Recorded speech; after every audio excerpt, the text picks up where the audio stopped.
Karibu sana mpendwa msikilizaji wa simulizi na MC Masaga, na hii ni nyingine yenye mafunzo makubwa kuhusu urafiki wa kweli.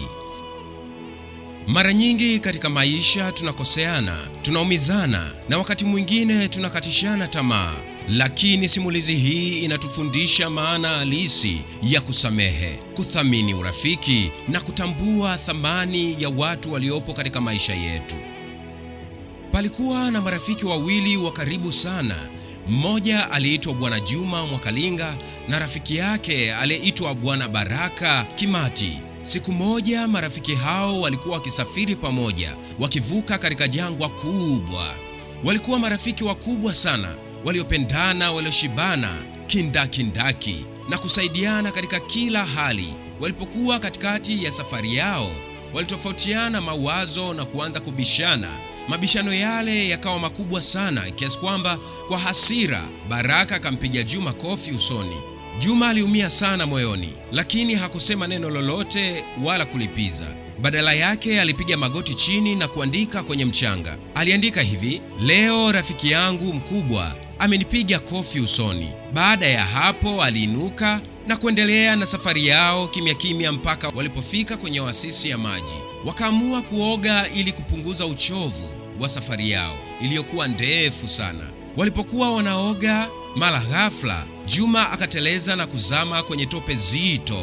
Alianza kupambana kujiokoa, lakini hali ilikuwa mbaya zaidi kila sekunde iliyopita, na bila kusita Baraka akakimbia na kujitosa kumwokoa rafiki yake kipenzi Juma. Kwa jitihada kubwa, Baraka alimvuta Juma na kumtoa salama. Baada ya Juma kutulia na kurejea katika hali yake ya kawaida, aliokota jiwe kubwa kisha akaandika juu ya jiwe lile: leo rafiki yangu mkubwa ameokoa maisha yangu.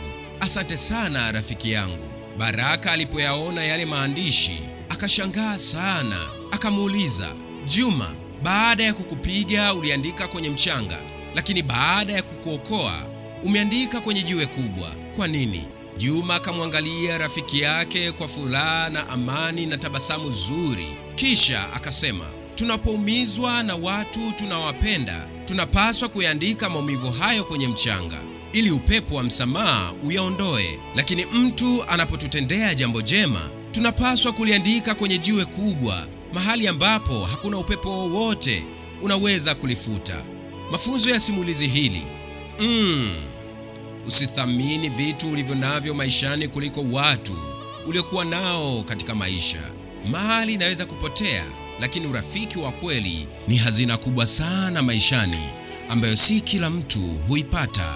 Katika ulimwengu wa leo, jamii imeanza kusahau maelfu ya mema yaliyopandwa kwa uaminifu na upendo mara tu kosa moja linapojitokeza. Watu wengi wamejenga mazoea ya kuyapa uzito majeraha kuliko hisani, kuyatunza makovu kuliko kumbukumbu za wema. Hali hii huzaa simanzi, huzuni, kuvunjika kwa moyo, na wakati mwingine humfanya mhusika kupoteza ari, kuishiwa hamasa na kufifisha uwezo wake wa kuendelea kuonesha ubinadamu wake wa awali. Ni mimi msimulizi wako MC Masaga, King Solomon, mtu wa mali. Asante.